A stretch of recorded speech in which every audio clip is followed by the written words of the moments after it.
Hello everybody, MechaZardX here, back at it again to give you another very exciting video, and yes, I'm back at it with another certain scientific Railgun T episode review, and this time I'm going to be reviewing episode 10 called Clone Dolly. And if you haven't already checked out my episode 9 review, you can go ahead and click that card in the corner and check that video out, and then bounce back over and watch this one though. But man, I gotta say, freaking shoot.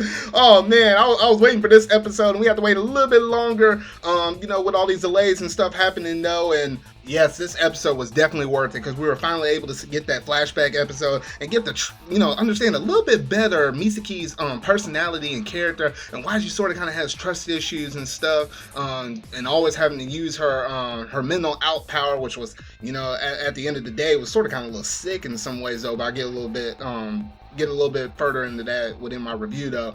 And honestly, shoot, the way how they ended that episode, oh shoot, and the next episode is definitely looking promising though. But man, there's some exciting times ahead of us. So without any further ado, let's go ahead and dive straight up into this episode review of a certain scientific Railgun T.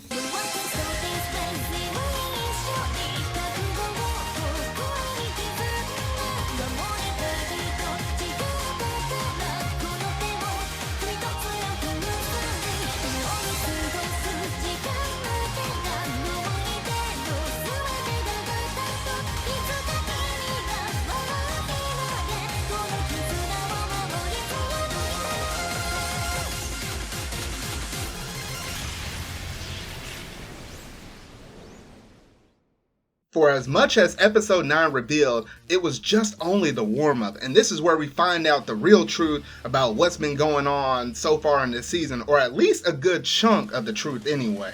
About half of the episode is involved with Misaki's flashback to her childhood. Normally, in a flashback, in some anime, it can feel a bit out of place or sometimes even unwelcome, but the way how they placed it and executed it within this episode was excellent. And in this flashback scene, we get to see Misaki when her mental out power was still being developed. Even though it's not explicitly stated in the episode, all presented clues point to the girl Misaki encounters, Dolly, being the prototype Misaka clone. That would then make the name a clear reference to the first ever clone sheep. Likewise, all of the clues presented point towards the friend Dolly mentions as having been a young Midori Kozaku. That partially hints at why she may be involved in the sisters, and the fact that she basically lost a friend at such a young age, like that must have been devastating. Like, how many of us personally can say that we lost a childhood friend in middle school? Me personally, I lost one in high school, and I know that that was pretty devastating. So the matter of fact that she actually lost a friend that young within middle school, gosh, I don't even want to think about that. But whether or not that there are any consequences of that on the relationship between Makoto and Misaka should be interesting to see. Now, equally big is a revelation about the nature of exterior. It's a giant brain grown from a piece of Misaki's own. Whoa. Hold up a moment. Let's just back up out of the script here for a moment. Because you're telling me that Misaki had a piece of her brain removed from her, skull or whatever though, and they grew it in this big old septic tank just for her to be able to amplify her power and for basically anybody else to be able to use it? What the heck?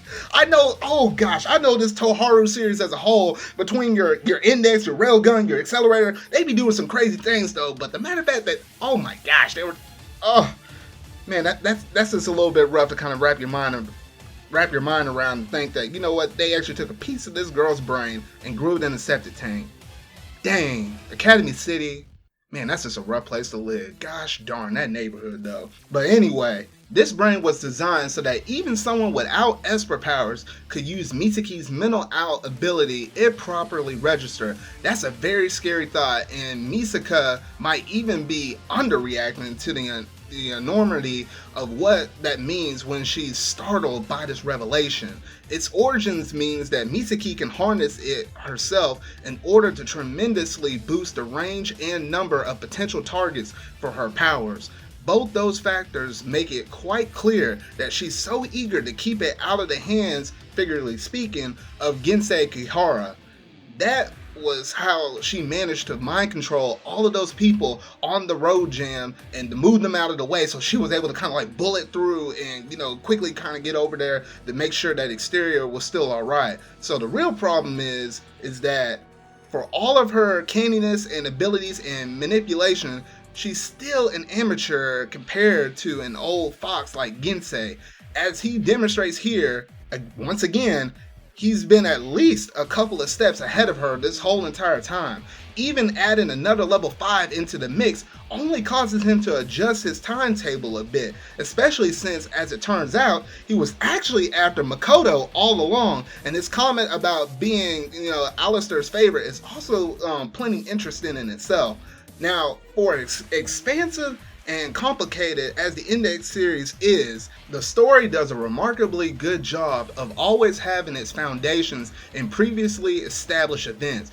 Level Upper from Season 1 was effectively a setup for allowing Gensei to manipulate exterior without having to register, and both that and getting access to Misaka Network were setups for trying to force Misaka to advance to level 6 all in one shot, rather than progressively, as was the case with Accelerator. Exactly why he wants to accomplish this is still unclear, as is how he expects to come out of this unscathed when he's right there as the energy from the Misaka Network is feeding into Makoto, but I suspect we'll be getting a better inkling of that in the next episode though. Since these events take place during the middle of a certain magical index 2, we know that, you know, the effort didn't succeed, as Makoto is fine and seems normal in later events. Thus, how this is all going to be stopped is the mystery to be solved in the next episode or two.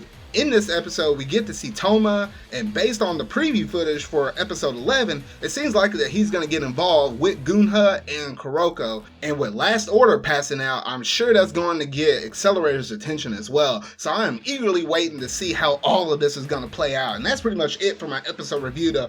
But man, that music, as we were approaching the end of that episode though, that stuff just started getting slowly more and more intense, and the second that Gensei basically tapped into the Misaka Network and used a little bit of exterior and was able to basically try to jumpstart Misaka and trying to get her to progress to level 6, that crazy look that she looked like at the end of that episode, I was like, what the heck? I knew something crazy was going to go down though, but I did not expect Gensei to actually be using Misaka as a way to, you know, achieve his goals of getting that level 6, because I didn't know exactly what this man wanted to accomplish though. But the matter of fact, he was really after Misaka the whole time. That's kind of a bit of a twist right there, and I certainly wasn't expecting it though. But oh gosh, oh man, I'm really looking forward to the next episode with all of these returning characters coming back in, and we're gonna have to basically see how Misaki kind of steps up to the table and is able to find a way to kind of bring Misaka back down to earth and see if she can find a way to stop Gensei from accomplishing his goals though. But we just want to wait and see how all this plays out though. But let me know down in the comment section down below what all do you think about this episode as a whole though, and what are you really looking forward to within next week's episode though.